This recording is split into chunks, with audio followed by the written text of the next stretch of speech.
Calling all high school and junior college athletes who has a desire to play on the next level. If you feel like you're being overlooked by college recruiters, let Sleeper Recruit help you get noticed. So if you play football, basketball, baseball, soccer, lacrosse, track and field, swimming, and yes, even cheerleaders and band, we can help you get the recognition you deserve. Go to www.sleeperrecruit.com or follow us at Sleeper Recruit.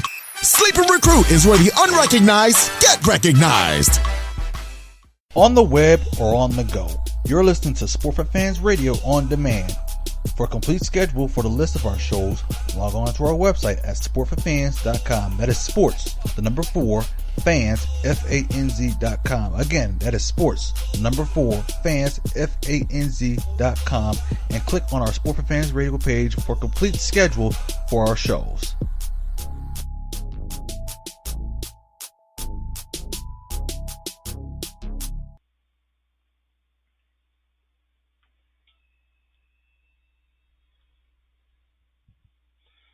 Hello, everybody. Welcome to a great new show of Sports on Talk. Today we're going to be discussing the Olympics. Most importantly, Ryan, I can't remember his last name. Ryan Lochte. Yeah, thank you. And then, I don't know, I just totally dropped his name there. And then we're going to be talking some baseball, playoff situations, that kind of stuff. So, Derek, how you doing, buddy? Can you hear me? Not sure if Derek's on. I'm on. This is Cal. Oh, hey, Cal. How you doing? Doing awesome, man. Sorry I was a little bit late, man. Had an incident at a gas station in Rio, but everything's okay. I'll tell you about it later. Yeah, I'll tell you about it later. That's always a good way to handle things. Yeah. I don't want to, go out there too strong and, claim that somebody put a gun in my face or anything like that. Yeah, and then, left the phone and a wallet and, all that. The credentials. Left the phone right. And credentials and just took the wallet, because, that's what's important. The phone, which is one of the highest, they're saying that the phone is one of the highest things that people steal in Rio because it's an easy ROI. So they steal it, sell it, and then get, pocket the change, of course. But, nice. why steal a phone when, everybody is just basically, in the market for it? I mean, I wouldn't want a phone that everybody's in the market for, so why should I take that? No, right, exactly. So I just think it's crazy that it sounds like, and correct me if I'm wrong, but it sounds like all of this started off because he told his mom a lie about what he was doing. Is that right? So, yeah, what I know is, and that could be very true, and maybe I didn't stumble on it, but all I know what happened was the fact that he got interviewed.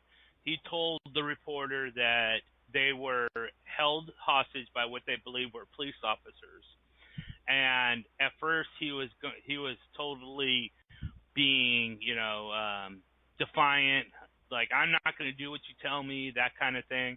And then the guy put the gun to his head, and he's like, at that point, he's like, sure, whatever you want, and then went to the floor, and then that's when the supposedly robber took the wallets and took off. But obviously none of that happened. In fact, there was X-ray machine. Then when they went through the X-ray machine to get into the village and stuff, they obviously they could see their wallets with them. So it was a really bad plan. Yeah, and, of course, my information, of course, is coming from CNN, which, look, you believe everything you hear on CNN, right? I mean, that's, Yeah. Of course, but according to everything you see on Twitter and, CNN, about the same. So,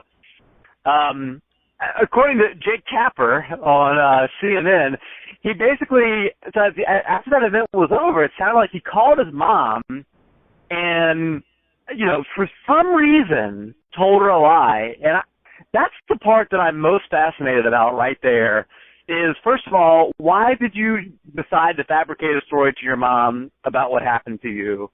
And if that's ultimately what this is, I'm just glad that none of the fabrications that I ever told my mom became international incidents, because really. that would just be terrible. I think you would be found out pretty quickly, especially if it caused all these situations. Even now, Rio's all mad and stuff, of course, because we're Americans and they really want to rub our nose in it, especially after all the things that we try to do, like take the Olympics away from them and all that kind of stuff. So it's one little, I guess not a little lie, but I don't think that he knew the repercussions of what was going to happen when he, started telling his own story. I don't even know why he made it up or what he was trying to do to get out of it.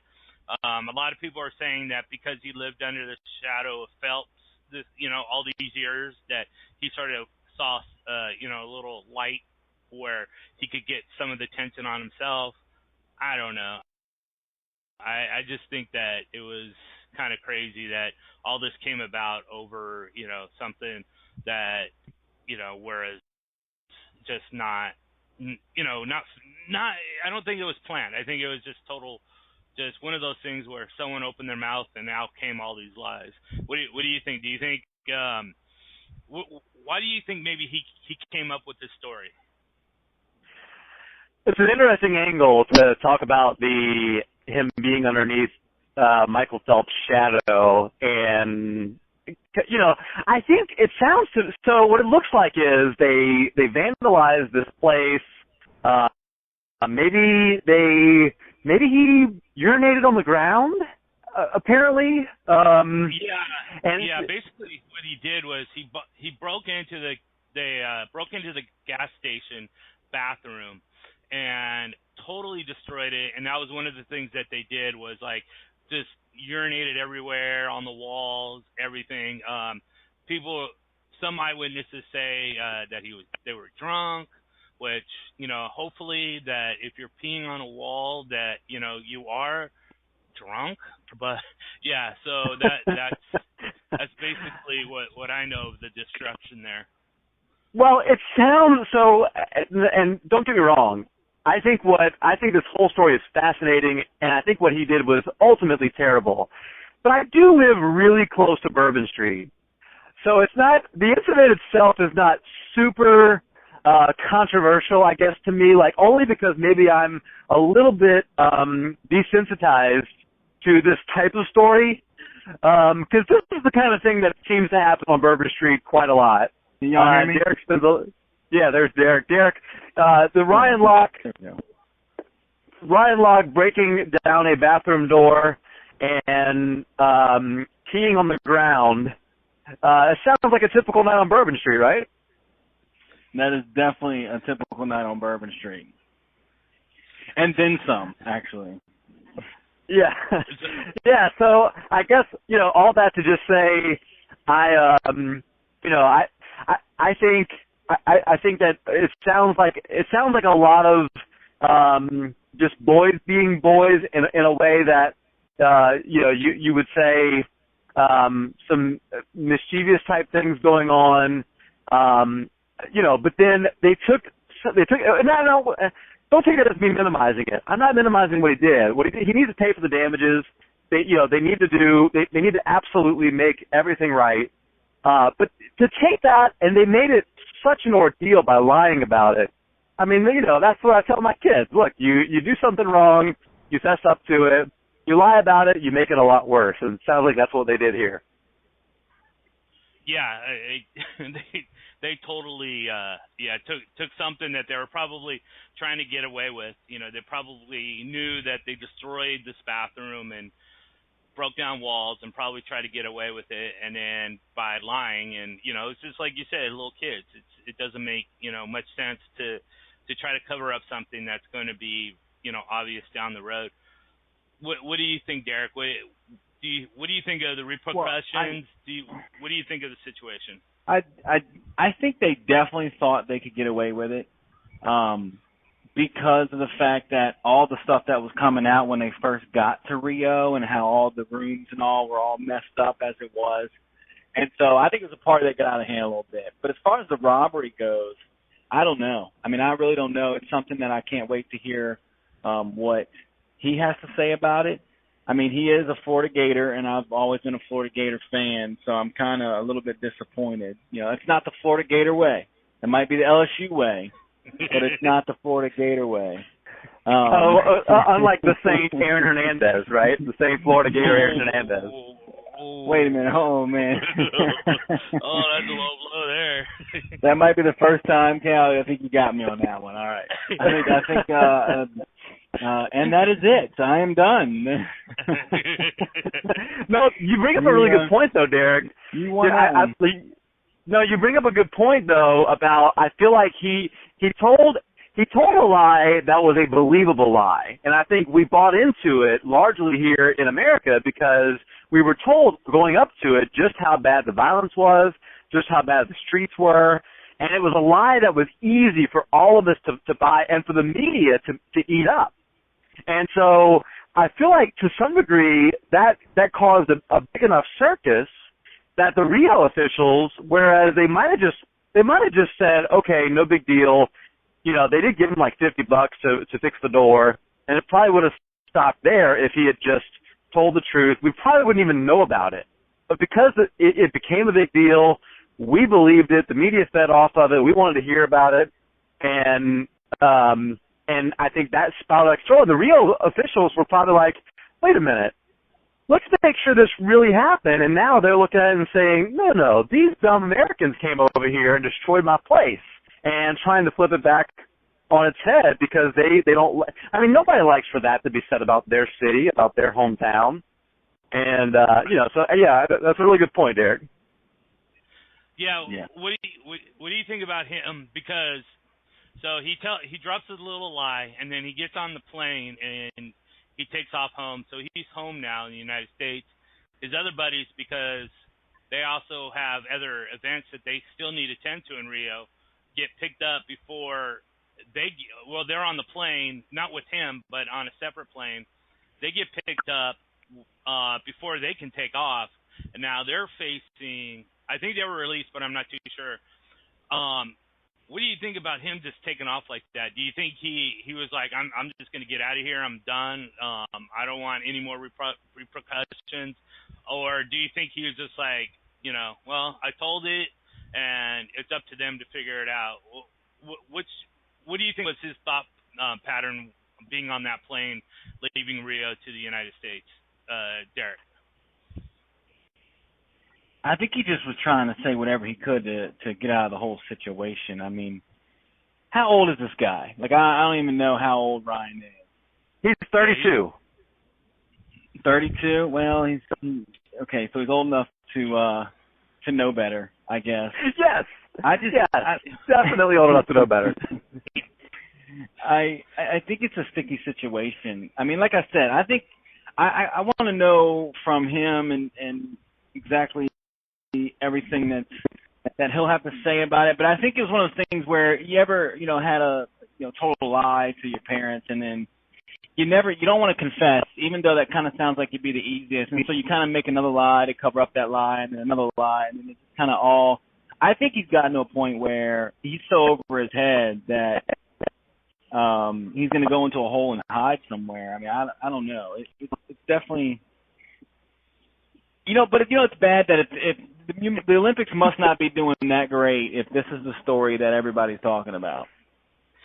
Well, that's the thing is I do think the Olympics have been interesting, but this story has just dwarfed everything, and that is a shame. And there are a lot of great athletes to talk about, and the fact that this has become the major story is really unfortunate. That Ryan Locke couldn't just do the right thing. I mean, first of all, be in the right place. Don't do what he did in the first place. That's the first thing. Then the second thing, just be honest about it, and it doesn't become this big. And instead of talking about Ryan Locke, we could be talking about Usain Bolt winning the 200 tonight, or we could be talking about just the domination of the the USA women in the hurdles, or stuff like that. Like instead we're talking about Ryan Locke and him peeing on the ground in Rio. Yeah, and that's one of the sad things about it is the fact that exactly what you're saying is the United States has totally dominated this whole entire Olympics.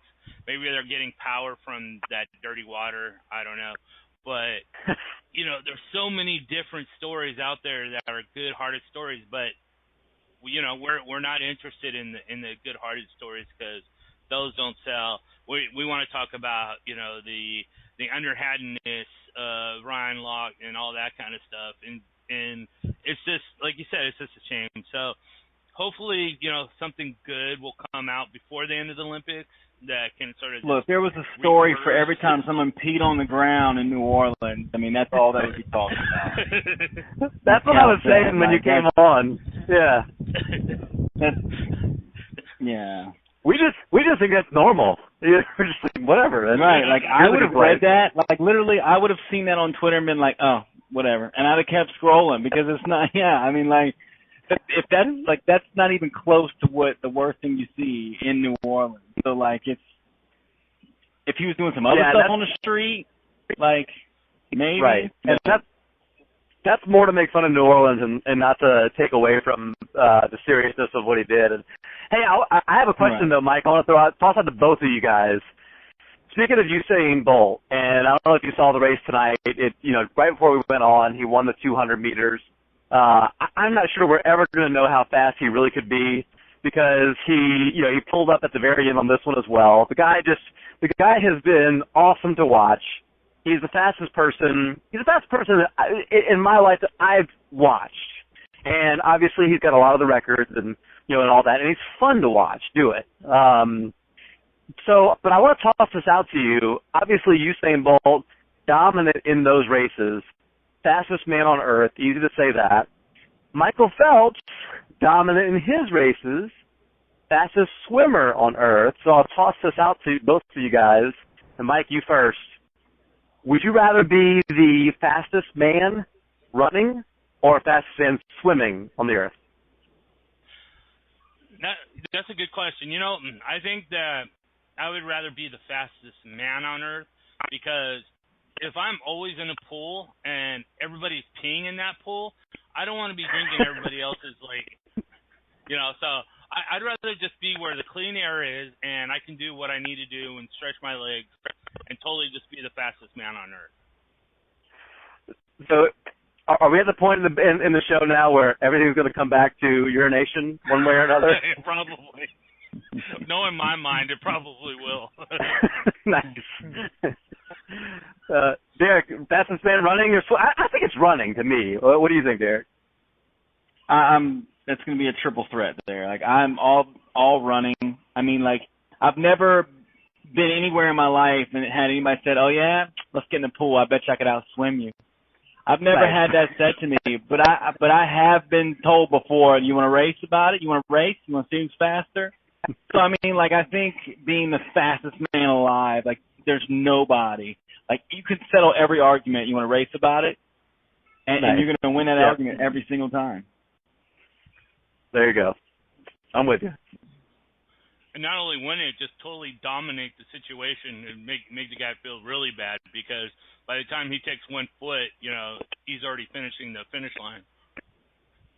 Right. And the way he turned around, did you see that picture of him basically turning around smiling while everybody else is like giving everything they have, like the grimacing on their face, and he's like a couple of body lengths ahead of them, turn around smiling while he's running. Just amazing. That's crazy. Yeah, that's what's like great. Our Olympic swimmer, I can't remember her name right now, but when she Katie finished Ledecky. and she's like just sitting there standing in the pool, already dried off, waiting for the other ones to finish. And it's just like, wow. I mean, talking about domination, these are the best athletes, in the world, and they're winning by they might as well walk or dog paddle to the finish because that's the only way to make a competition with these guys because they're absolutely that more dominating than anybody else.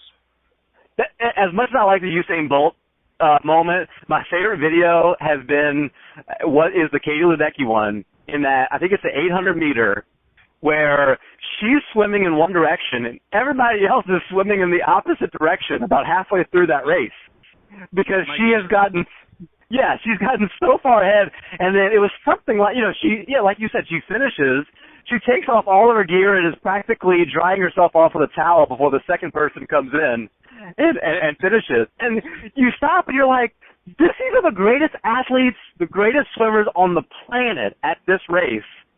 And for her to be that much better than the next best person is just truly remarkable. You can't even put into words how amazing it is. The only thing you could do to show it even more amazing is to do what Bill Murray suggested and to put just one average person in each event just so you could see how dominant these people are. Did you see that tweet? No, I didn't, but that definitely sounds like Bill Murray. Yeah, that would be amazing to see just somebody like me or Derek out there trying to keep up with these people doing this. That would be awesome. Yeah. The one thing that I have to say, and then we can move on to baseball, is Bolt's. I don't know if you saw it. It's a little meme out there where he says that if you want to interview me or film me or whatever, come to Jamaica and do it there. Our people need the money, and I just thought that was like really, really cool. He, from him turning around and cutting off the interview to salute the American flag to saying, if you want to, come down to my country and we'll talk there so my people can have, money. And, he's not over egotistical. He's just a really good dude. And, it's just hard to find someone who is as dominating as he is to have the mannerisms as he does. So I definitely have to tip my hat to him. I don't want to take away from that, but did you just say Meme? I don't know, was it a Mimi, Meme, Mumu? It was hard to listen to anything you said after that because I've never heard it pronounced Meme before. What the hell is that thing? It's a meme, right? It's a meme. I'm pretty sure. Why do they have? Yeah, like. Why do they have memes? A meme. That's great. I love that. That's what they'll be for now on, or memes. Oh, you can yes, that's it. From now on, yeah. Hey, Mike, did you check out that meme? Yeah. I have this awesome meme to send you, Mike. I'm looking forward to that meme. Oh, that's amazing. Whew. That's good. So, since I don't know how to pronounce that thing, I do know how to pronounce baseball, which is a very good thing, considered it's the American pastime, or at least it was. I don't know about it anymore. So we have playoffs drawing close. Derek, let's start with the American League. What do you got? Who do you got? Like, Nate, give me a team that you think is definitely going to make the playoffs, Derek. In the American League? Yeah. A team that's definitely going to make it to the playoffs. Well, definitely the Toronto Blue Jays. You like Toronto? Yeah, I was a big. What's that? You liked Toronto? Yeah, I like Toronto ever since last season. I mean, when they made those trades last year and they went on that run, like I became a Toronto Blue Jays fan with that run, and they came up short. And I'm rooting for them, but I think they definitely stay ahead of Baltimore and Boston, and they win the AL East. And they're one of my picks to take it all the way this year. They really are. Yeah, I could totally see that. What about you, Cal? What do you got for the American League? Well, the one that I think is in the most trouble, I think Baltimore is in the most trouble. And right now they're that last wild card. They got a 2-game lead against Seattle. They're up 3 against Detroit. Then 5.5 against the Yankees and the Astros.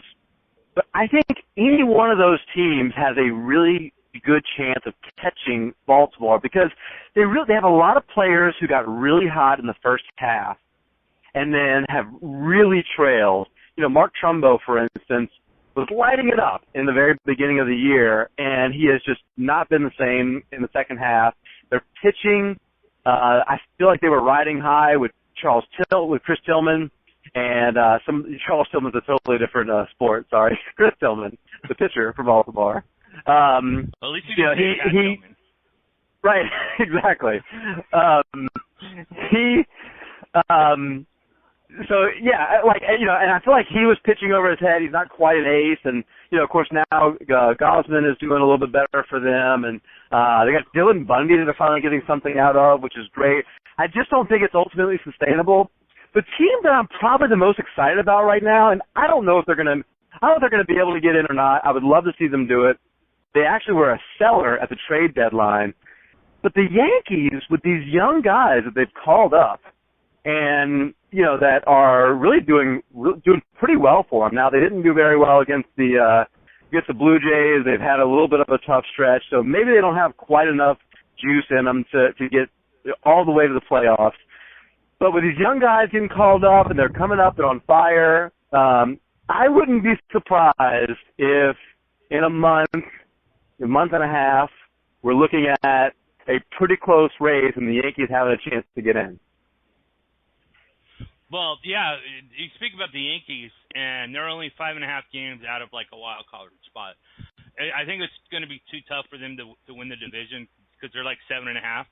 But at 5-5, I think you still have a legitimate chance of at least clinching one of those two wild card spots. So that basically means that there's 4 teams just in the American League East right now that have a chance to make the playoffs.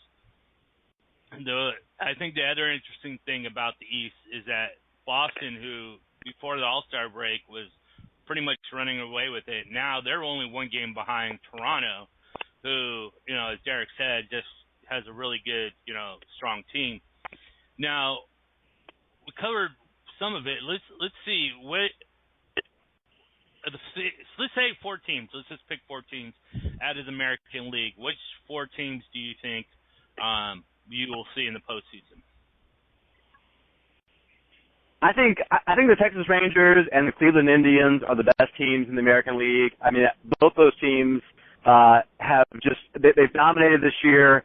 With Yu Darvish and Cole Hamels, the Rangers have a really good 1-2 punch. And then the trades they've made to get LaCroix and Beltran, I didn't like them giving up some of their prospects, but they just went all in and decided that they were going to try and go for it. Their bullpen has been a little bit of an issue, and that's where Cleveland Indians have that model that you've seen from like the Kansas City Royals and others that have made great playoff runs in the end. The addition of Andrew Miller, the way they're utilizing him has been really interesting. They've been, pulling him in not necessarily as a closer, but just facing the best hitters in the other team's lineup, which I think is very good. I don't know why managers don't do that. If you got your best arm in the bullpen should be used against the best team, against the best hitters from the other team, and so I like the way that they're doing that. So they're being smart. They've got great players. So between Texas, Cleveland, I'm in agreement with Toronto. I think those 3 teams end up being the division winners.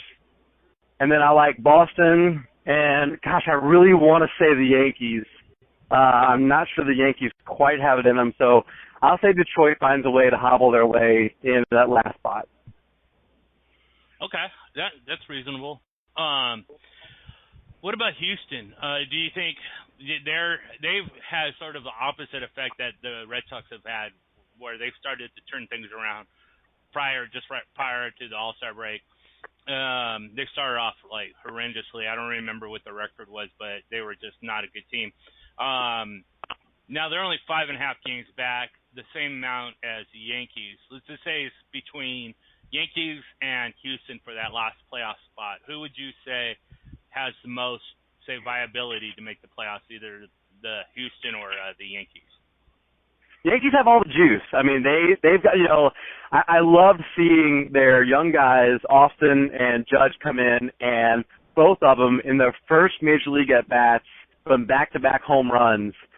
First time that's ever happened for teammates. First time it's ever happened back-to-back like that. Both of them in their very first at bat. Just such a cool moment. And you know, so I just and you just sense around that team that that there is a lot of energy in the clubhouse. They've gotten A-Rod out of there, which is a net gain in a lot of ways. Yeah. You know, so there is a lot to like. It sounds like there's just a lot of energy, a lot of excitement in the clubhouse. Whereas on the Houston side, you know, Houston is definitely the more talented team. But Dallas Keuchel can't pitch right now. I don't know what has happened to that guy, but after being the Cy Young last year, how many runs did he give up yesterday, the day before? I mean, just absurd amount. I have him on my fantasy baseball team, and so I know it's terrible, whatever it was. And and their bullpen has been shaky. They've gone back and forth between a couple of different closers, and if they could pull it together, I mean, it's the kind of team that I would say if they could get the right leadership in there, maybe in the off season in 2017, I like their chances better. But man, it just seems like they're having a tough time pulling things together to make that stretch run this year. Yeah, they're on a 4-game losing streak, so it's not good. So I totally agree with you that they're not winning at the right time. So it will definitely be interesting to see what they're going to end up doing by the end of the season. But I agree. 2017 probably will be the best, for their season. And, we'll see what ends up happening. But, yeah, it looks more to me to be more of a 2017 kind of year. Now, any of the teams stick out to you in the National League? Over to me? Yeah. Gosh, the National League is such a different animal. They're, the Cubs have just been, so dominant all year. It's hard to see. It's hard for me to see right now anybody doing any better or, getting to the place where they beat the Cubs. I mean, I feel like they're the odds-on favorite to win it all, probably. I mean, they've got everything you want. They've got, a tremendous lineup all the way up and down. Chris Bryant is, making an argument to be the NL MVP. They got Jake Arrieta right there at the very top. They've got John Lester. They've got Kyle Hendricks, their pitching is dominant. And then they go out and add Aroldis Chapman. Are you serious? And, it's hard for me to imagine anybody, beating them. But there's parts of I like the Nationals to a degree. It is an odd year, and I think you're a Giants fan, so you know what that means. Yeah. Speaking of the Giants, though, so the Giants before the All-Star break, or right before the All-Star break, they were the best team in baseball, or second best team, one of the two. Right now, they're finding themselves a game and a half behind the Dodgers, who have an IR list longer than my right arm. It's right. Amazing that what they can do with this team. Clayton Kershaw is on the DL. I don't know when he's coming back, but I think it's soon. They just got everybody on the DL. That's just the best way to say it. And for them to have a 15-game, advantage over 500, so they're 67 and 52 right now with that many injuries. I hate the Dodgers. I hate them with a passion, but I also have to respect where the respect is due. And right now, they're playing like the team that wants to win the West. The Giants, I don't know what the hell they're doing. They've lost 4 in a row now. I think they haven't won a series since the All-Star break, and they've been swept like 3 out of the 5 series or something that they've played in. Some just really, really poor baseball. And it's something that they shouldn't be even playing. They have Madison Bumgarner. They have Johnny Cueto. Those two alone should be enough to get this team back on track. But none of them are really pitching all that well right now. And it's a mess. I'm putting a lot of this on. I was going to say Dusty Baker, but he's over there as Nationals. But Bruce Bochy, right. and I'm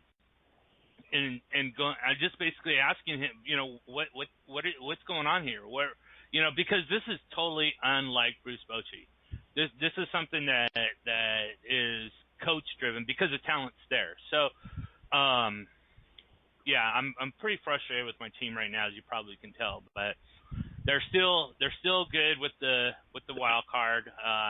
They just need to turn things around and at least play 500 ball. If they may play 500 ball, then they'll probably make the playoffs. So that's two teams, Dodgers and the Giants. Cubs, like you mentioned, they might as well can just put in their AAA ball team and make the playoffs because they got that thing wrapped up pretty well. And then the Nationals, one thing about the Nationals is, I mentioned Dusty Baker. What do you think the chances of the Nationals winning the title, considering that Dusty Baker seems to be sort of like the Marty Schottenheimer of baseball, where he could always get any team into the playoffs but never win the big game? Do you think that dispels doom for Washington, or are you not that superstitious? It's a shame. Honestly, it is. Because, I just don't feel like that team itself, personality-wise, seems to fit Dusty Baker. I feel like there are other teams that, like I think about maybe the Detroit Tigers or somebody like that as a veteran team with a lot of veteran players, where it seems like he would be a pretty good fit for. The Nationals have a lot of young players, a lot of young talent and he just doesn't trust them. He doesn't put them in spots that are high leverage at all. He doesn't even seem to care too much about developing those young players. And he waited a long time for Trey Turner to pull him out. He's our best. Yeah, and he's done that from even when he was the manager of the Giants. It's something about the pitching that he needs. He needs an assistant manager that only studies pitching, or something to that effect, where the assistant manager can tell you, okay, this is a good time to leave him in, this is a bad time to take him out, whatever you may have. But he just doesn't know.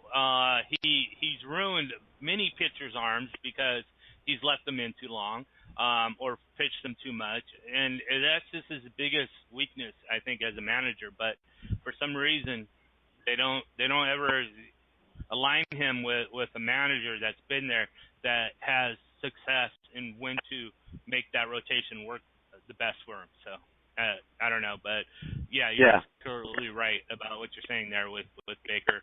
The team I'm looking at right now, the team I'm looking at right now that looks like to me they might have a chance. If there's a dark horse in the National League, to me it's the Pittsburgh Pirates. They won 6 of their last 7 games. They're really coming on strong. And a big key to that has been Andrew McCutchen, who's had a tough year. It's been a down year for him overall. But recently he's really turned it on. That is another example of a really good young, talented team with, Gregory Polanco has looked like, what the hype is built up to be this year. They've got some really great young pitching studs, and this could be, this stretch run here. I expect them to end up making the playoffs.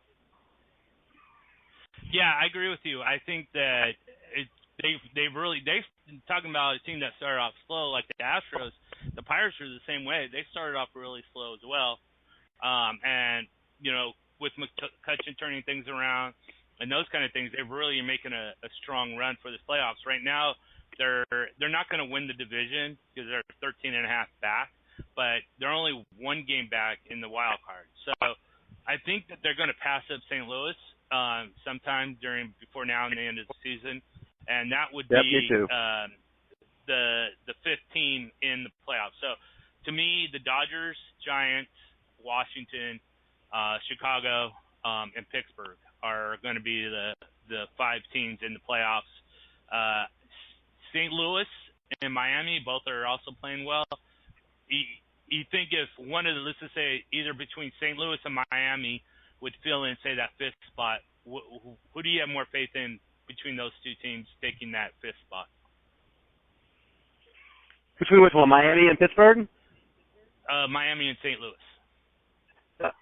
Gosh, it's hard to bet against St. Louis, but I tell you what, Miami is another team that I think could be potentially dangerous. Now, they lost Giancarlo Stanton, which doesn't help them at all, but, you know, Jose Fernandez is one of the best, if not the best pitcher in the game, and he's so much fun to watch, and I would love to see a playoff matchup.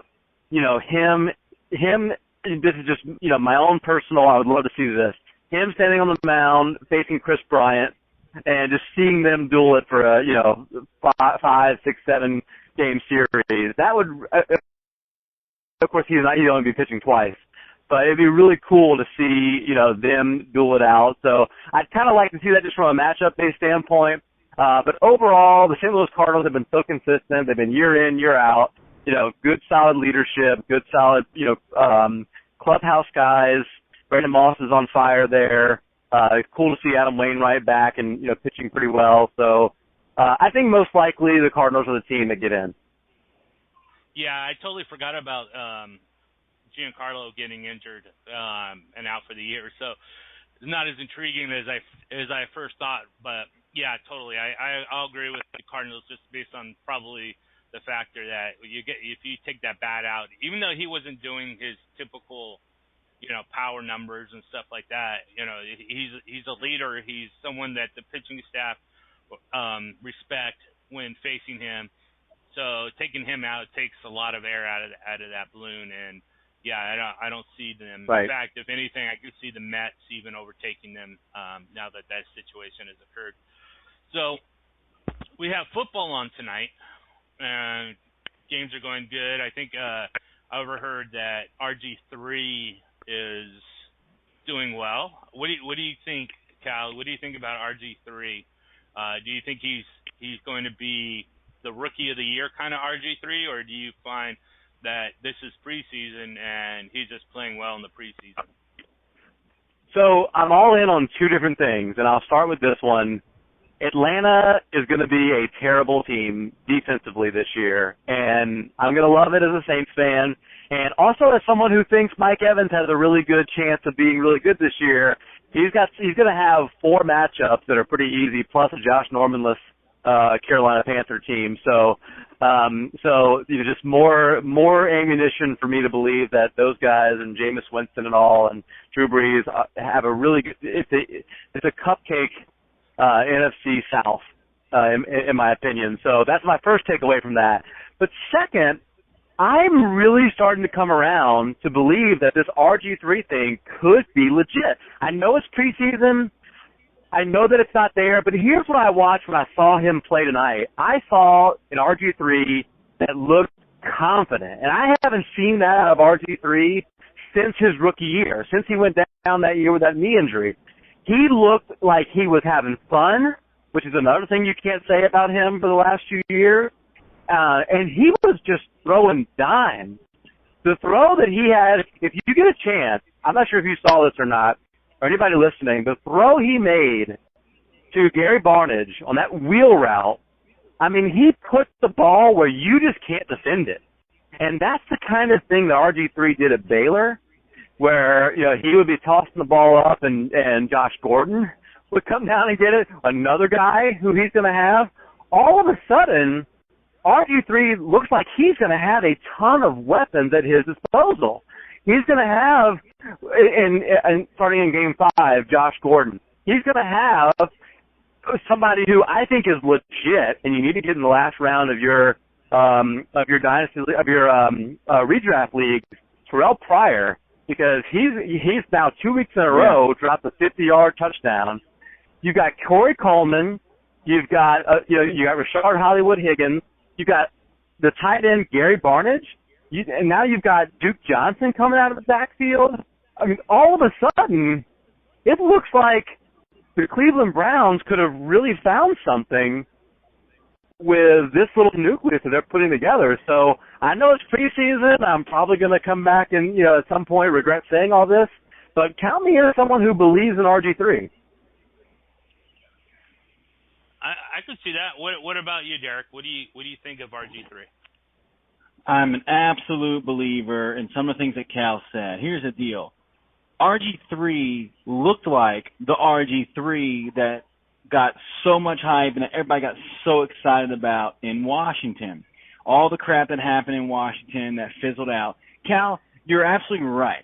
He looks like he's having fun. You know why? Because the pressure is off. Not only did he have another high-round draft pick in Kirk Cousins behind him, but all the pressure that Washington had put on him, the owner had put on him, all the situations with him and the relationship with the owner and I can't think of it, Mike Shanahan. He's in Cleveland, Cal. Here's the deal. How can you not be excited? Like, hey, I can't be any worse than Johnny Manziel. You know, like, how can you not be happy and excited about the situation that he's in? Not only this, Cal, but here's the deal. Here's the one name of why I am all in with Cleveland on their offense as far as fantasy, and that goes for Duke Johnson. It's because of Hugh Jackson.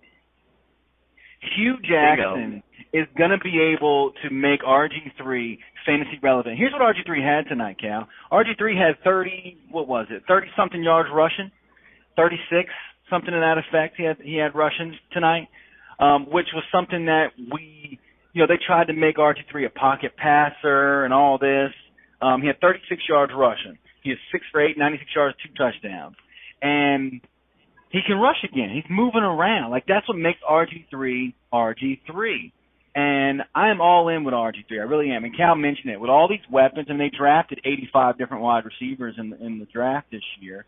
And so they are determined. And then, Cal, you mentioned, you put the nail on the head, baby. Josh Gordon. I mean, look, I know that dude's been out of football for a while, but if he can be anything near what he was before, you throw in the Terrell Pryor, you throw in Duke Johnson and what his ability is able to do in the passing and rushing game, and then Gary Barnidge, absolutely. RG3, actually, y'all taking away one of my quarterback sleepers for later on in the radio, but I am. For where he's being drafted, dude, you take RG3 one of the last rounds of your now his height might go up by the time some people draft, but last couple rounds you grab RG3, same thing as grabbing Tyrod Taylor last year. That's a good comp. That's a good comp, actually. Yeah. Yeah, I agree with that comp, in fact, as well. I think that you got two players here, two quarterbacks that can move around in the pocket, have big, strong arms. I could totally see that, absolutely. But RG3 has Hugh Jackson, and that's the deciding factor to me. What you Hugh mentioned Jackson's the able coaching to do with Cincinnati and all. Yeah. You mentioned the coaching, and it makes me look at and I asked myself this question, and I don't know the answer, to be honest with you. So if I'm missing something, tell me. But have the Shanahans ever ultimately made a quarterback better? No, I mean, even when they won the Super Bowl in Denver, it was because of the run game. I mean, it's always been the run game. Yeah, I mean, obviously, John Elway was already good. So right. It's hard to give him too much credit. That wasn't his best season, But then, remember Jake Plummer was the next guy they brought in from Arizona there, and Jake Plummer's career went into the tank after that. Jay Cutler obviously did good at first, but then was inconsistent and ultimately got Shanahan fired. And then you bring him over there, you look at RG3, and now, it made me think about Kyle Shanahan in Atlanta and how terrible Matt Ryan did last year. So, I don't know. I guess ultimately, I guess all that to say that, RG3 being out from underneath their wing, being in a much better position with a much better coach, it just makes me think that this could be a special season for him again. Yeah.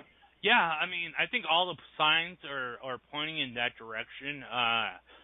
It's sort of like a feel to it. I don't know if you guys kind of see it the same way, where there's really not like something that you could like pinpoint, like have many evidences of, but just watching him, it seems like there's just a total, maybe it's like how you said, Cal, this confidence. Obviously he didn't play the last couple years, but you could just see it in his body language. There was nothing there. Now he's like finding new gold, and I don't want to like take a big leap off on him because he's still inaccurate. and all of those things. But I like the fact that you could probably get him, depending on when you draft. Now, if he continues to have these kind of games, obviously his value is going to go up, and it's going to go up starting tonight. So if you're drafting soon, the better. But he can really be good value depending on when your draft is. Now, we talked a little bit about auction last week. Where do you say, Derek? Where do you say his auction value may be? What magic number would you say? Okay, that's his cap. I'm not going to go any farther than that number. Well, I think right now he's a guy you can get for a couple of bucks. I mean, like Cal, I wasn't able to make the auction draft with my dad and Cal, but Cal, how much did RG3 go for, or did he go at all? One guy, this is no lie. One guy said, so somebody throws him out for $1, and a guy says, "I'll bid -3. You got to give me money in order to take that guy on my team." And I mean, that's what people are thinking about him. That's what people are. That's his. We think about experts. We follow people on Twitter, and they kind of know what they're doing. The average guy who is looking mostly out of a magazine or doesn't really do a whole lot of prep, they're thinking of RG3 as that same guy, in Washington towards the end of his career in Washington. And so, now here's my question. I'll toss this back to Derek or Mike. Are we at some point this year going to renew the debate of RG3 or Andrew Luck? Oh, yeah. Wow. I definitely I think that, if you want to do that, we can do that every four games. We can see how that goes. So, according to Mike, how you feel about that, Mike? I'm liking it right now. I love that idea, especially because you mentioned Andrew Luck. So anything with Andrew Luck, I'm all about. I want to say one thing real quick. RG3 is only 26 years old, and if this all, he's what now? A couple years removed from the knee injury. RG3 has a chance to, have y'all seen the jersey that this one person wears at Cleveland? That this jersey, he literally has put every starting quarterback since 1999 on this jersey. One jersey. And on the back of the jersey. And RG3 has a chance. Now look, we're talking but I kind of felt this way even before what I saw tonight. I kind of felt like Hugh Jackson and RG3 was a great match, and I kind of felt like the weapons on offense. But he's 26, dude. I'm gonna even say something like Cal. Y'all just talking about auction.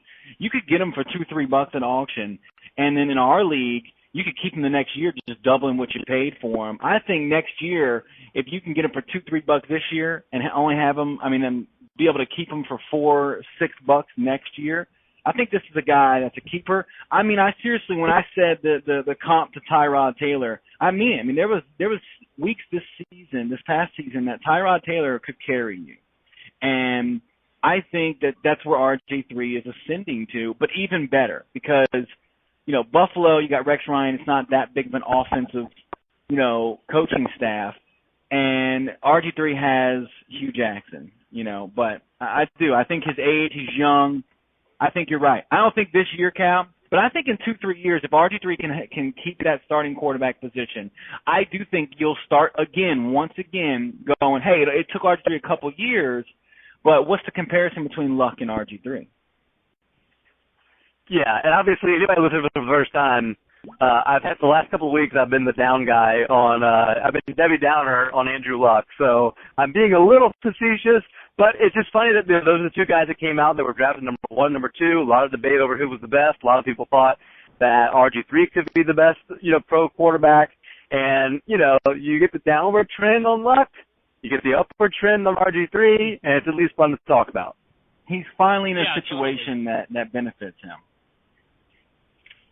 Well, that's what they've been saying is the coaching and just the fact, and I don't know if it was the coaching or what, but if you're going to sign someone as your number 2 pick that could have gone number 1, and the reason why you're not playing him is because you don't really like his behavior or whatever it may be, and the coaches and general manager decides to not play you, I can't go along with that. I think either it was the system that couldn't fit him or whatever it may be, but there's still question marks about him, and until he can prove otherwise, then I just don't have. Yeah, look, when it's regular season, you can have fun when it comes to you're in the preseason. Let's have fun.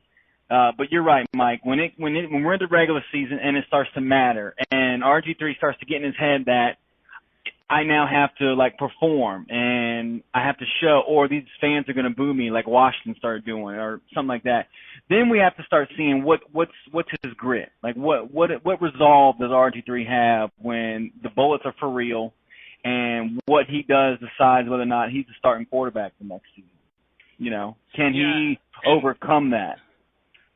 And the offensive line that he has isn't the greatest offensive line either. So if he continues to have problems holding on the ball too long, he's going to end up being what he was in Washington, someone who gets sacked almost on every play. But see, I think that's why him running around helps too, though. I think him running around allows him to get out of that pocket, and he doesn't have to worry about, if you're able just to do look, Big Ben Roethlisberger in his early years, he was moving around the pocket and all that. And one of the reasons why the new Bruce Arians was fired in Pittsburgh, because in Ben's later years, he wasn't protecting Ben as much. But Big Ben was moving around. You look at all the quarterbacks early on in their careers, they had a success because they were moving around. I remember distinctively many plays by Andrew Luck where he was out of the pocket, and he was making wonderful plays that way.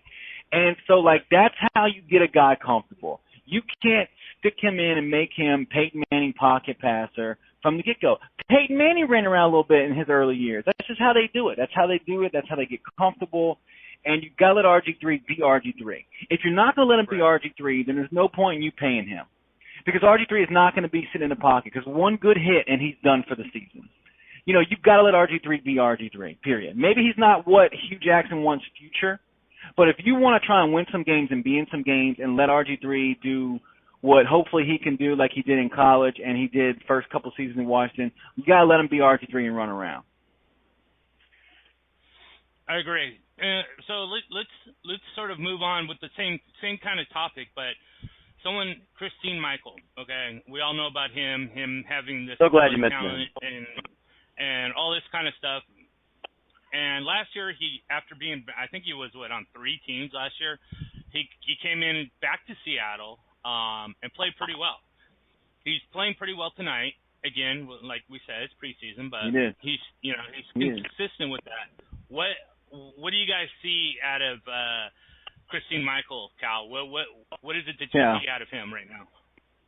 I'm just in love, I guess. It's the best thing to say. No way. Yeah, I just, look, he's the kind of guy that it's really easy to see the talent. I'll tell you what he reminds me of. I was thinking about Christine Michael earlier today.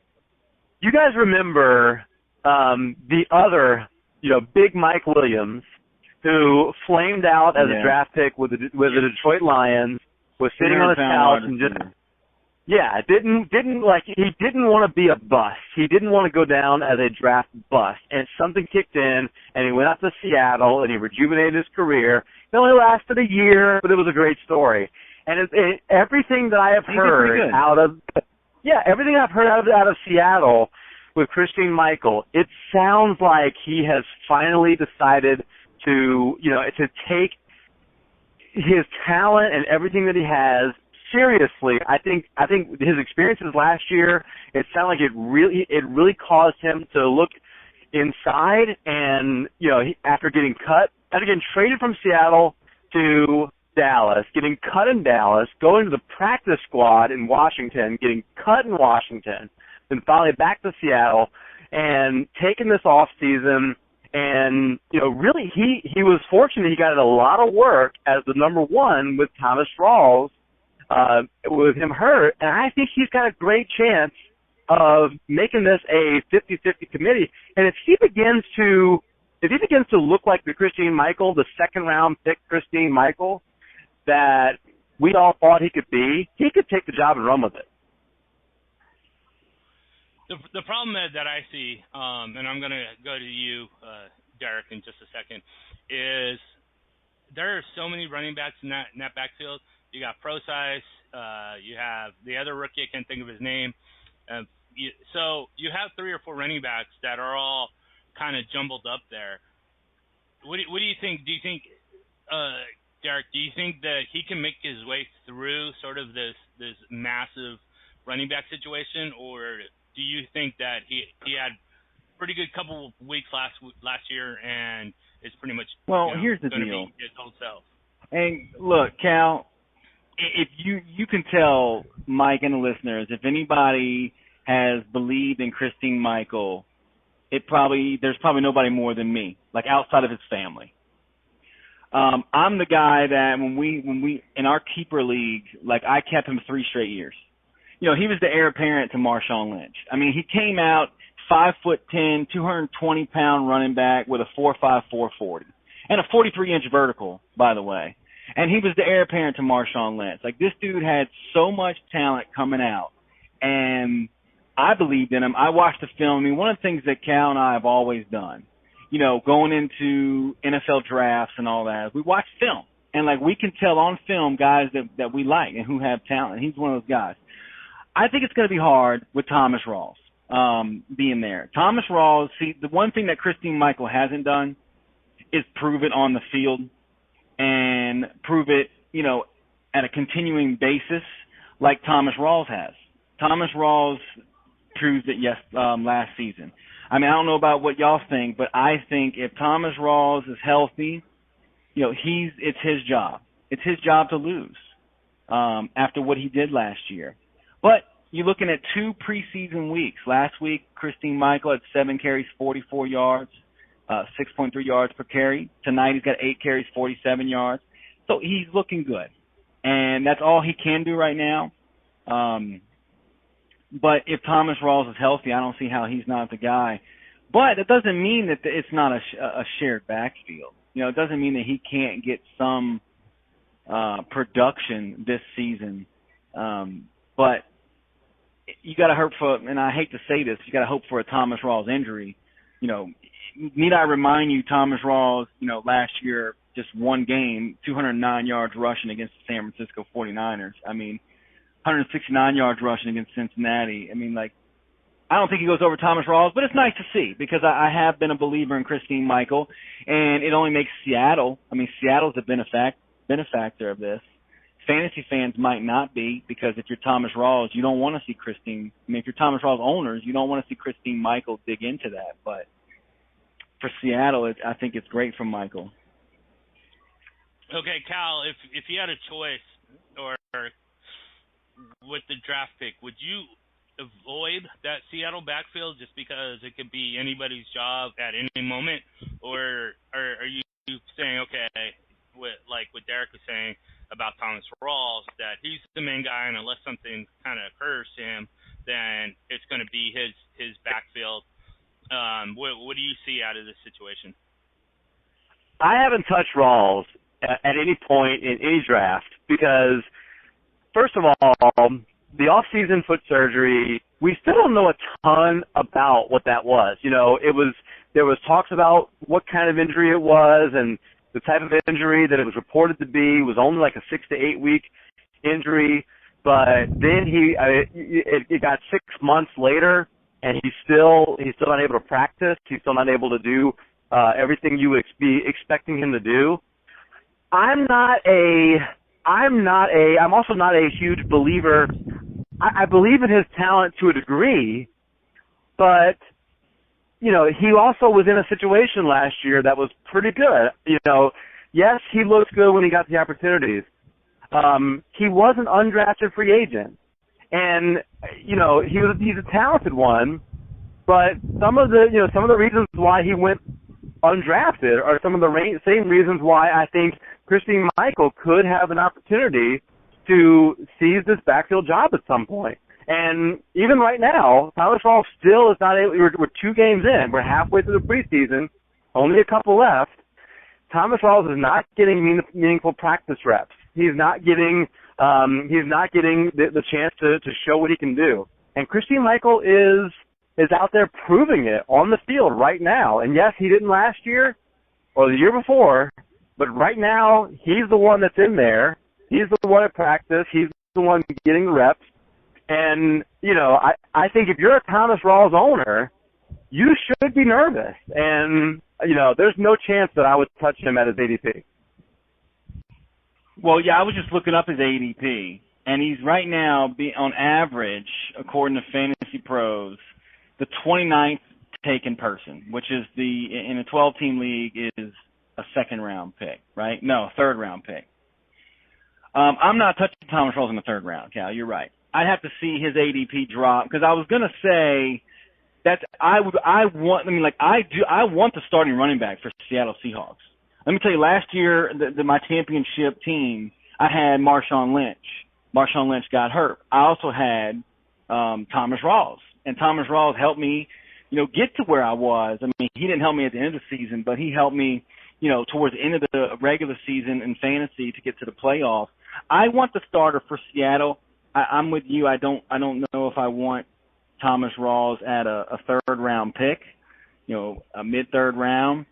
But if that ADP drops for Thomas Rawls because of Christine Michael, I'd love to try and get both of them if I can get Michael later on. But you'd have to have Christine Michael, what he's doing right now, hurt Thomas Rawls' ADP in order to do that. But, I mean, I want the starting running back for Seattle.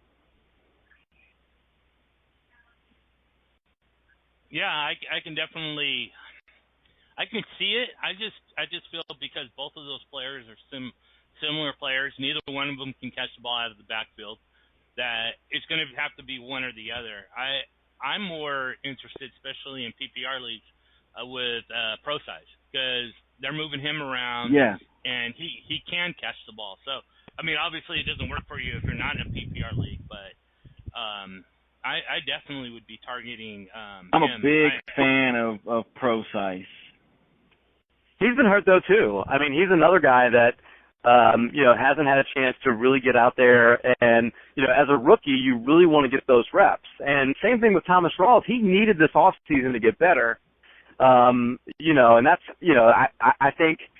I just think we could end up with a pretty cool story with Christine Michael. And it could be the comeback player of the year. Right now on Seattle Seahawks website, Alex Collins is actually the number 2 running back. I don't know what y'all know much about Alex Collins, and he hasn't shown anything in preseason, but they have Alex Collins behind Christine Michael on the Seattle Seahawks depth chart. Pro Size is actually the 4th running back they have on there, behind Pope. Collins is fine. He reminds me of Rawls, last year. It's given the opportunity, a couple guys go down. He could be very useful, but I don't think he's look, this is a backfield that anybody given a chance looks good. I mean, Robert Turbin looked like, a guy that you wanted to get on your fantasy team. And what happened, when he went anywhere else, he was terrible. He couldn't make any other team. Well, that's why I want whoever's the guy getting the bulk of the carries as the Seattle Seahawks running back. That's why, it may be a headache throughout the season, and you may never get that one guy. But if it ever comes where it's Paul's job or it's Michael's job, like, I want that guy. Yep. Now, speaking of job switching around and everything, have you guys got any impressions on Jimmy Garoppolo? Yes, I do. Go ahead. I think Jimmy Garoppolo is a guy you can say is a sleeper, to be honest with you, this season. First of all, it's New England. And, New England, they do, I don't know. It reminds me of Matt Castle. Matt Castle back in, what was it, 2000 and I can't even tell you, but it was when they went 11-5. And, well, no, it was... It was 08. It was right after Brady's record season. You're right, 08. And I think with Bill Belichick, I think they're going to protect him enough. I think Garoppolo is a guy that if you draft Tom Brady and you got to go 4 weeks. Now, obviously, there's other guys that you can go with over him. But I think he's a guy that you may want to grab and sleeper. I'm in with him because of the fact that he sat a few seasons behind Brady, and he has seen the best, in my opinion, the best in the business, right up close with Tom Brady. And I'm a believer, and you know they have the run game behind him to support that. But I mean, oh man, I'm looking at his schedule though.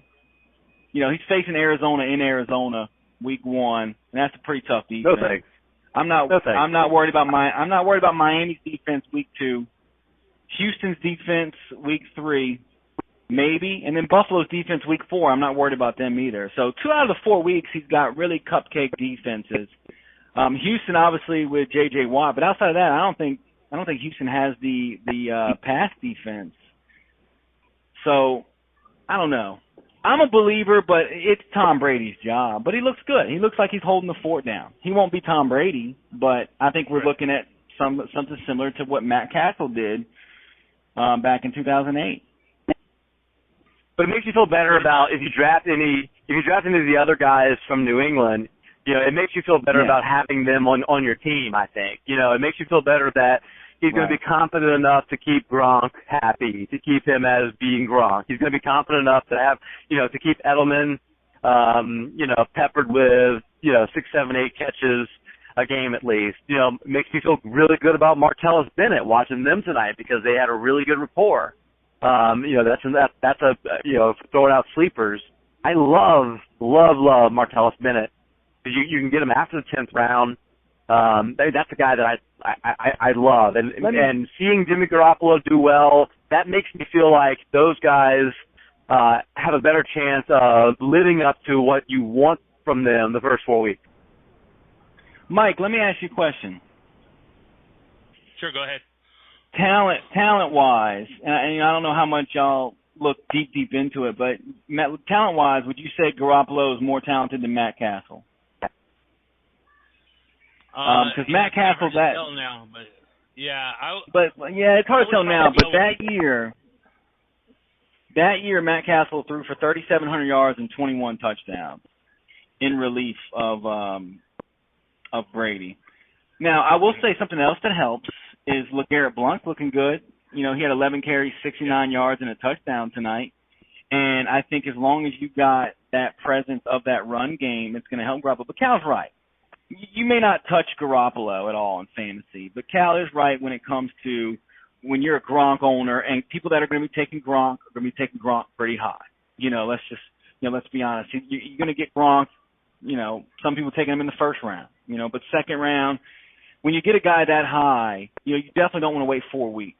And I think Cal's right where, you know, and Gronk to me is the only one I'm worried about. You know, nobody's really drafting it, Edelman, I don't think, as a number 1 wide receiver. You know, maybe a number 2. But Gronk's the guy you worry about, and I think it does, you know, it does show positive for Gronk. Yeah.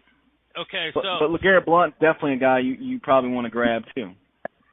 Yeah, I agree with that. I think as long as he can stay healthy, we saw what he did last year. He did fairly well, and considering the fact that I think Garoppolo is going to be more of a handoff guy than really a throwing quarterback, I really like Blount, especially in his value. I wish Jerick McKinnon would be on a different team that didn't have Adrian Peterson. Jerick McKinnon just scored a touchdown. I love Jerick McKinnon. He is one of he is one of my absolute must-grab targets in the very end of drafts. And you know, I actually scooped him up in that auction league for just $1. And if things work out the way that I'm hoping, I think I can keep him next year for 2, which I think is a really good chance. You know, so I'm not a scout, obviously, but I do listen to a lot of people who are. And one of the things that they say is that there really is a little bit of a contrast in the styles between Teddy Bridgewater and Adrian Peterson. That Adrian Peterson does a lot better if a quarterback is under center. And that Teddy Bridgewater does a lot better from the shotgun. So Adrian Peterson not as good when he's out there in the shotgun. Teddy Bridgewater not as good when he's under center. Teddy Bridgewater is the future. I think it's the last year in Minnesota for Adrian Peterson. I think he's moving on to a brand new team next year. Will be interesting to see where that is. But I think all that spells really good things for a running back who does excellent from the shotgun, and that is Jerick McKinnon. I think if he gets an opportunity this year, either through Adrian Peterson, getting hurt, or just, developing himself into a player that, is a third down guy and maybe takes on a Shane Vereen type role, I think he could be somebody who you could start in PPR leagues fairly often. Yeah, I agree. Especially like you said, PPR. I agree. He's totally someone that I'm targeting late in my drafts. Now, whether I can keep him or not right now, it doesn't really matter to me, just because of the fact that we know Adrian Peterson is not going to be catching the ball out of the backfield, and that's going to be McKinnon's job. So I think he's great for PPR, and if you get to hang on to him, then you get it's more of a bonus. So his value, his PPR situation, and the fact that Peterson may be gone, yeah, why not take him? Why not take him late and roll the dice? Well, I remember it's very less risky. I remember in 2014 when Adrian Peterson was beating people. Me and Cal, like on our show at that time, like we were real high on McKinnon, and he ended up rushing for over 500 yards that year on a 4.8 yard per carry. And he is just one of those guys that I'd love to see what he would do if he could be the guy. If he was the guy, I would love to see what he would do. I mean, he has that talent that Cal was saying, and it's unfortunate he's behind AP. And Cal, I'm not disagreeing with you. You're right. Teddy Bridgewater is their future. Although I will say this, I heard somebody say the other day, Cal, that Teddy Bridgewater was the NFC's version of Alex Smith, and Mike too. What do y'all think of that comment? Who was the Alex Smith? I missed that first part. That Teddy Bridgewater was the NFC's version of Alex Smith, where the team is scared to let him have the reins, and they just want him not to turn the ball over and basically just have it AP running and Bridgewater easy, simple completions. Like, they don't want him. Yeah. The coaching staff does not want to give Bridgewater the reins, which kind of like is what Alex Smith's whole career has been. Like Well, I know Cal's a big fan of Bridgewater, so Cal probably disagrees. Yeah, what I think, there's two differences to me. Alex Smith can do that. He can decide, okay, I want to, get it in that tight spot, that tight window. I don't think Bridgewater can. And I think that's the biggest difference, is that the offensive system tells Alex Smith to keep it short and not turn over the ball. So he does it. That's how he fits. That's his system. That's why he's doing so well in Kansas City, is because that's the offensive system built around him. The 49ers wanted him to do a lot more, and he just can't. It's one of those things. So you don't believe in Bridgewater's talent? I think Bridgewater has some good talent. I just don't think he has the arm to sling it in through a tight window. And he's just made a quarterback to be accurate and short passes. And so that's why I think Treadwell fits that system so well. But he needs a lot of work himself. I would totally avoid Treadwell this year unless you're in a dynasty league. Go ahead, Cal. I know you got a lot to say about this guy. Well, you heard me with the Teddy Bridgewater thing, because truly, I think it's one of those things where I think he's going to ultimately be a better NFL quarterback than he is a fantasy quarterback, much like Alex Smith. Alex Smith is actually a pretty decent NFL quarterback if you take out the fact that he was first overall pick, second pick, or whatever, first pick, ahead of Aaron Rodgers, and you take out some of those things, and him getting everything that happened to him in San Francisco. Huh? I'm sorry. Go ahead. So I think here's an important thing to remember about Teddy Bridgewater. The NFL has moved to short passing systems. That's just what the NFL is. It's not Brett Favre's league anymore. It's not. You don't need a cannon. Drew Brees has never had a cannon. Drew Brees has an accurate arm. Tom Brady has got a very, very good arm. But the thing that makes him so good is his accuracy, his quick decision making, getting rid of the ball quick. And Teddy Bridgewater can do all of that. Now, the other thing is they're moving indoors. So that helps a lot when it comes to, in the cold weather, you might need somebody that's going to be able to get back there, sling it around. And yeah, he's going to have games in Soldier Field. He's going to have games in Lambeau. But his 8 games a year at least are going to be played on the turf inside of a dome in Minnesota. And he's going to have Jared McKinnon. He's going to be playing from the shotgun. Now he's getting weapons. Laquan Treadwell, sure, this year I'm not necessarily looking for Treadwell to do very much. But between Treadwell, Diggs, and a guy who looks good right now too is Charles Johnson, who disappeared a little bit last year as a raw guy. But he's going to have some very good weapons. And I'm excited. I think he's going to, you're never going to turn your fantasy team over to Teddy Bridgewater, but I like what Minnesota's doing, turning their team over to him. Yeah, we'll see what happens. Hopefully Minnesota will build a better stadium where, there's not so many windows, and, PETA won't have to be so fired up about birds slamming themselves into those windows and, that kind of thing. So hopefully, if anything, they can get better windows out of that whole situation. There you go. If nothing else. Yeah. So let's pick one sleeper, and then we'll close it off for tonight. So we'll start with Derek. Give me a sleeper. Give me 2 sleepers, whatever you want. And then if anything to add to that after that, that's fine as well. Well, I'll tell you what. I'll stick with some quarterbacks because I was looking up some things, and I was very surprised that Jameis Winston is on average going round 11 or later. And Jameis Winston, when I looked this up, I was actually surprised. He threw for over 4,000 yards last year and threw 22 touchdowns. And 4 of his last 7 games, he scored over 20 points. And none of those games did he score under 15.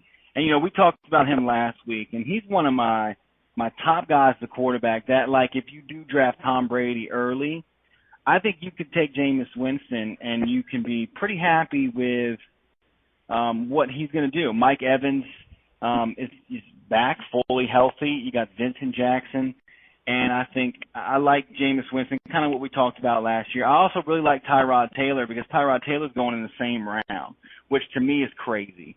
Because you get the healthy Sammy Watkins, you add Reggie Bush to what Tyrod Taylor already has with Rashad Woods or Robert Woods. Tyrod Taylor last year, between weeks 12 and 15, which for most people, that's getting into your playoffs fantasy, right? He had 33 points, 34 points, 20 points, and 30 points last year to end that fantasy basically playoffs. And with a healthy Sammy Watkins, I like both those guys. A guy that I really like that kind of, I don't know what the consensus on him is, DeAndre Washington from Oakland. I actually really like him and the other backup. I can't think of his name right now. George Atkinson III. But I like DeAndre Washington. What's his name? Why is it skipping? Who was the starter last year? I can't think. Latavius Murray. He didn't take that job and run with it last year. And so I think it's open for one of these younger guys. And I like these younger guys on Oakland as far as my sleepers with that goes. And outside of that, I think Rashad Jennings and D'Angelo Williams, they're both going in the 7th round, are guys that are going to be really good this year. And I think a guy that everybody's sleeping on is Frank Gore. I think Frank Gore shows that 33 is the new 23 this year. I love Frank Gore. Okay, that sounds good. How about you, Cal? What do you got for me? There's a couple of them. I'm 100% with you. Jameis Winston, I think, could have a breakout year. Quarterback you didn't mention that looked great tonight, who I am just coming more and more around to the idea that he could be a top 5 quarterback this year, is Matt Stafford. He looks awesome, and after the bye last year, he was a top 6 quarterback. He's got a great chance of leading the league in attempts this year, and that is going to mean lots of fantasy numbers. I think he could lead the league in yards, and then it's just going to be a matter of, can he get into the end zone? And he's got another guy who's a sleeper for me, Marvin Jones. He's going to be a PPR machine. He's a guy that you want to have. To me, in your late rounds, he's got a similar value, I would say, to Golden Tate, but you can take him about 5-6 rounds later. So why not? And so, you got Matt Stafford. I've got Marvin Jones, a guy that I know Mike doesn't like as much, but I'm Team Funchess. I think Devin Funchess could be the number 1 guy out in Carolina. Kelvin Benjamin's fine,